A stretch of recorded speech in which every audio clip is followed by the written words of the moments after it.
Welcome, my dear students. In the previous videos, we have already discussed about different types of clauses, phrases, and also the noun clause, noun phrase, adjective clause, adjective phrase. Now today we will discuss about adverb phrase. Okay. So adverb phrase, adverb clause এই নিয়ে আজকে আমরা discuss করব।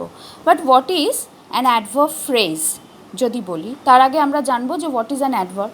তো আমরা from the previous video আমরা already জেনে গিয়েছি যে অ্যাডভার্ব কাকে বলে। Adverb is a word which generally qualifies a verb, an adjective or another adverb, but it also qualifies a sentence or any part of speech except a noun and a pronoun. Okay, because noun and pronoun is all noun and pronoun, these two parts of speech are basically qualified by an adjective. Okay, but all the other parts of speech are qualified by an adverb. Okay, তাহলে what is an adverb phrase? যেমনভাবে আমরা এর আগে জেনেছি যে adjective clause, adjective phrase, noun clause, noun phrase, এদের মতন adverb phrase, adverb ক্লজও অ্যাডভার্বেরই কাজ করে। ওকে, তাহলে এখানে কি বলছি, we see sometimes the work of an adverb is done by a group of words. এই কথাটা খুব important, a group of words. আমি এর আগে বলে দিয়েছিলাম যে এ গ্রুপ অফ ওয়ার্ডস এই কথাটা দুটো ক্ষেত্রেই যায়, একটা অ্যাডভার্ব ফ্রেজের মানে ফ্রেজের ক্ষেত্রেও যায়, ক্লজের ক্ষেত্রেও যায়, দুটোই হচ্ছে গ্রুপ অফ ওয়ার্ডস, রাইট? কিন্তু ক্লজের ক্ষেত্রে সাবজেক্ট, প্রেডিকেট, ফাইনাইট ভার্ব থাকে, কিন্তু ফ্রেজের ক্ষেত্রে এগুলো কোনোটাই থাকে না। Rather phrase is used basically as a single part of speech. Okay, তো here look at this examples. Rama ran quickly. Okay, Rama ran quickly. Quickly, this portion is circled. Or Rama ran with a great speed. With a great speed, this portion is underlined. Okay, but both of these two parts, that is quickly, which is circled, and with great speed, which is underlined, they basically answer to the question how, that is the manner. Okay, how did Rama ran, right? Next, he answered in a very rude manner. It is underlined, in a very rude manner, underlined. Or he answered rudely. Okay, rudely is circled. Therefore both of these two portions, one is underlined and the second is circled, they basically answer to the question again how, right? এরপরে আমরা যদি আরেকটু দেখি যে he is coming now, this now is circled. Okay, or he is coming at this very moment. At this very moment, this portion is underlined. Okay, but both of these two portions, that is noun, the circled one, noun, the circled one, and at this very moment, the underlined one, both these basically answer to the question when is he coming, right? তার মানে সে কখন আসছে সেইটার আনসারটা করছে।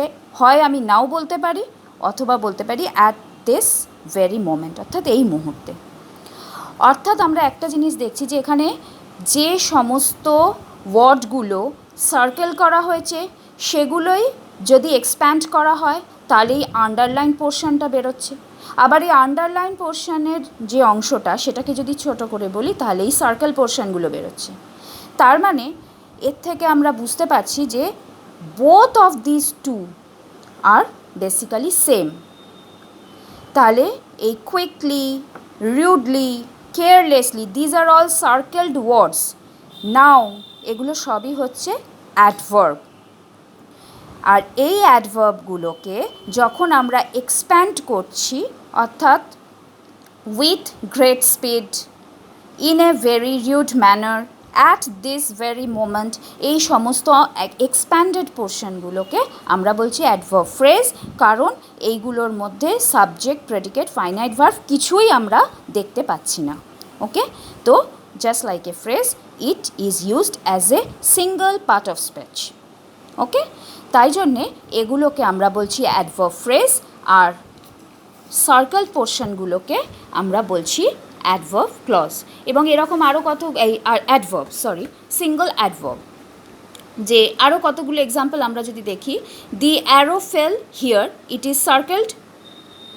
again the arrow fell on this spot, underlined. That means here is expanded as on this spot, and both are basically answer to the question where, মানে কোথায় পড়েছিল সেইটার আনসার হচ্ছে এখানে, অর্থাৎ অন দিস স্পট এই জায়গায়, বা হিয়ার এখানে, দুটোর অর্থই এক হচ্ছে।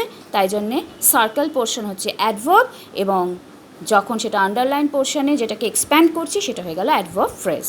ওকে, আশা করি এই অবধি ক্লিয়ার হয়েছে। এবং এখান থেকে এটাও খুবই ক্লিয়ার যে adverb and adverb phrase are generally interchangeable. Okay, now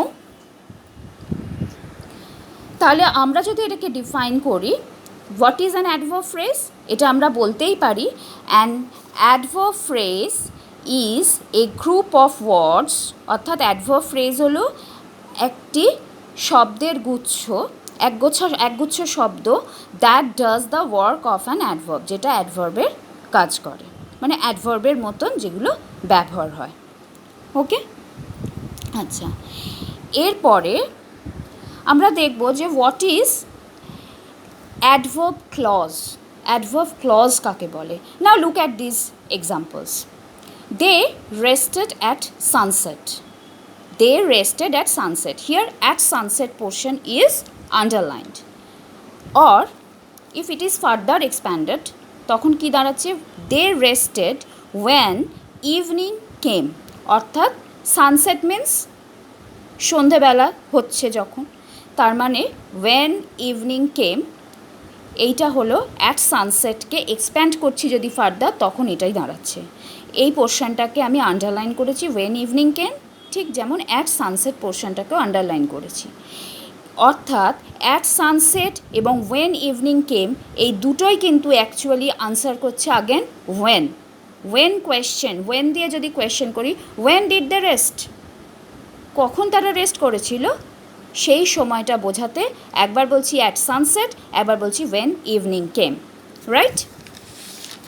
তাহলে we at once recognize the first group of words, that is at sunset, easily as an adverb phrase. ওকে, আমরা এটা খুব সহজে এটা বুঝতে পারছি যে এটা অ্যাডভার্ব ফ্রেজ, কারণ এখানে সাবজেক্ট, প্রেডিকেট, ফাইনাইট ভার্ব কোনো কিছুই নেই। But the second group of words, অর্থাৎ ওয়েন ইভিনিং কেম, এই পোর্শনে এখানে আমরা দেখছি একটা সাবজেক্ট আছে এবং একটা প্রেডিকেট আছে, রাইট? অর্থাৎ unlike a phrase, it has a subject evening. কি এসেছিল? কে এসেছিল? ইভিনিং।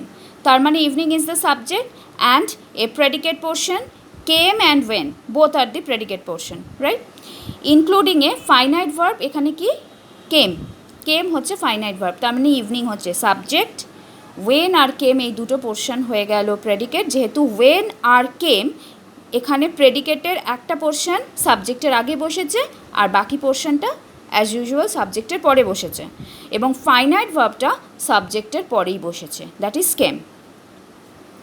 ওকে, তাহলে এই ফাইনাইট ভার্বও এইটার মধ্যে দেখতে পাচ্ছি। But though like a sentence, it is a part of a bigger sentence, they rested when evening came.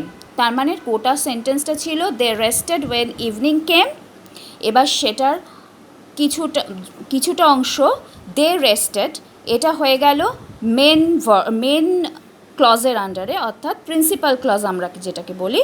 They rested এই পোর্শনটার পর থেকে when evening came, here when is the introducer of the adverb clause, that is when evening came, evening came and when, এই টোটালটা হয়ে গেল adverb clause, এবং এই ক্লজের আন্ডারে evening is subject, came finite verb, and came and when are the portions of predicate, right?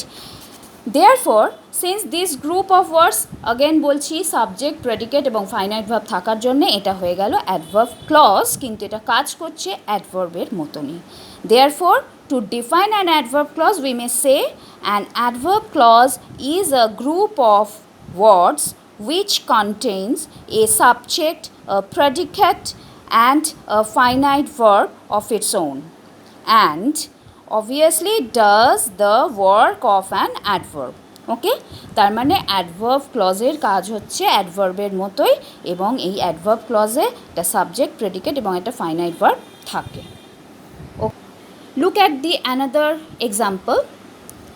The stolen property was found in the dacoit's hiding place.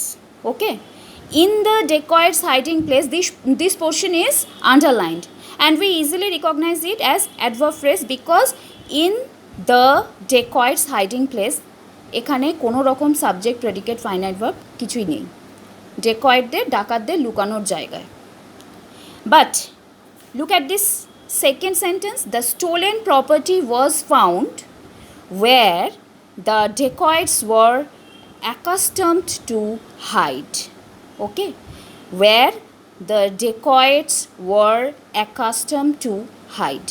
তার মানে the dacoits এটা হচ্ছে সাবজেক্ট, ওয়ার অ্যাকাস্টমড এটা হয়ে গেল finite verb, to hide এই were accustom to hide total পোর্শনটা হয়ে গেল প্রেডিকেট।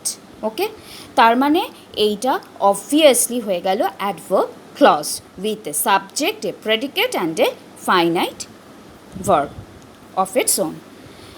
আচ্ছা,